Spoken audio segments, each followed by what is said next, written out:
Bien, donc bonjour à tous. Le but de la présentation ici est de faire une introduction rapide à la modélisation volumique et multiphysique à partir de la voiture Tamiya, toute électrique, donc voiture télécommandée depuis une radiocommande.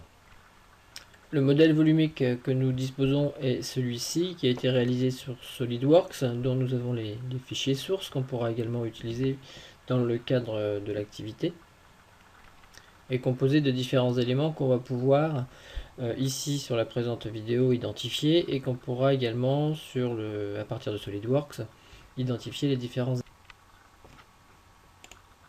Donc cette voiture Tamiya en fait est équipée évidemment de 4 roues, d'un châssis, d'une transmission, et comme c'est une voiture électrique, elle a ici en mauve un accumulateur d'énergie électrique que l'on peut voir un peu plus distinctement ici.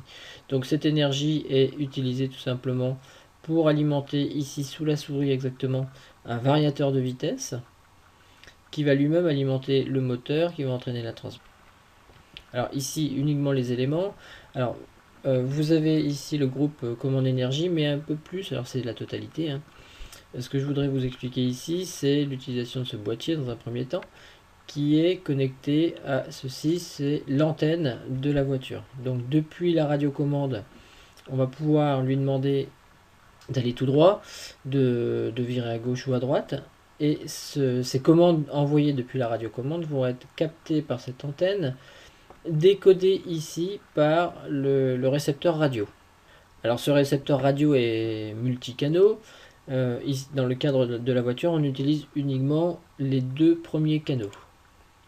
Donc la batterie ici qu'on a déjà évoqué tout à l'heure, qui va donc fournir l'énergie nécessaire au véhicule, le récepteur radio qui va récupérer les ordres et les envoyer d'une part au variateur de vitesse qui lui-même va envoyer de l'énergie vers ce moteur, c'est un moteur à courant continu, qui va entraîner via un système d'engrenage et de différentiel ici, l'ensemble des roues. Donc les 4 roues sont motrices.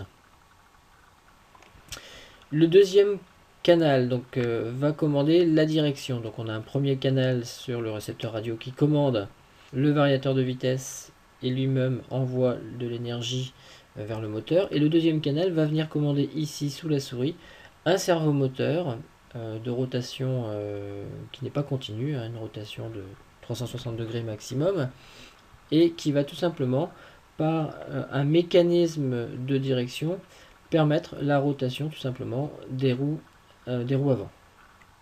Donc ici plus en détail l'arbre de sortie du servomoteur, sur lequel on y met un palonnier de direction qui va entraîner un système, un mécanisme avec des bielles de direction qui elles-mêmes sont connectées aux fusées des roues, et enfin les roues sont connectées.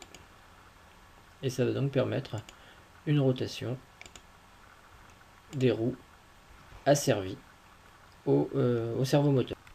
La batterie quant à elle est constituée, on va le voir, de plusieurs accumulateurs, en l'occurrence ici 6 accumulateurs, en vue d'obtenir une tension de sortie de 7,2 volts. Alors ici le récepteur radio un peu plus en détail, alors c'est pas tout à fait celui-ci qui est utilisé. Ici on voit qu'on a deux canaux, CH1, CH2.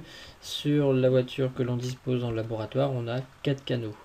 Donc je vous rappelle que le premier canal sert à la propulsion et le canal numéro 2 à la direction. Ici plus en détail le variateur de vitesse qui est commandé par l'un des deux canaux du récepteur radio. Donc je vous rappelle que sa fonction est de venir tout simplement prélever de l'énergie ici issue de la batterie. L'énergie transite à travers ce variateur et sort par ici pour alimenter le moteur. La commande est réalisée par ces fils qui sont issus du récepteur. Et enfin le moteur à courant continu on peut éventuellement zoomer à l'intérieur, hein. C'est un modèle SolidWorks avec la constitution traditionnelle d'un moteur à courant continu. Et le servomoteur pour terminer, avec ici l'arbre de sortie qui va entraîner la direction, le mécanisme de direction.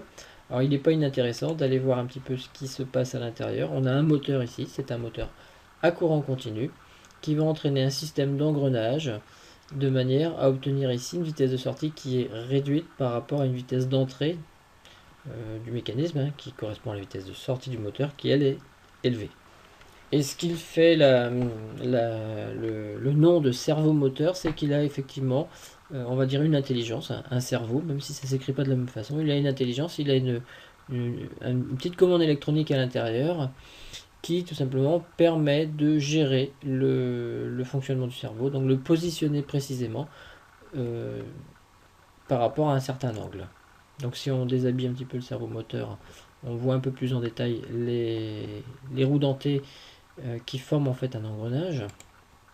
Et puis enfin le moteur, et si on le déshabille, on se rend compte qu'il y a des balais, donc il s'agit bien d'un moteur à courant continu. Voilà, c'en est terminé pour la présentation rapide de la voiture Tamiya.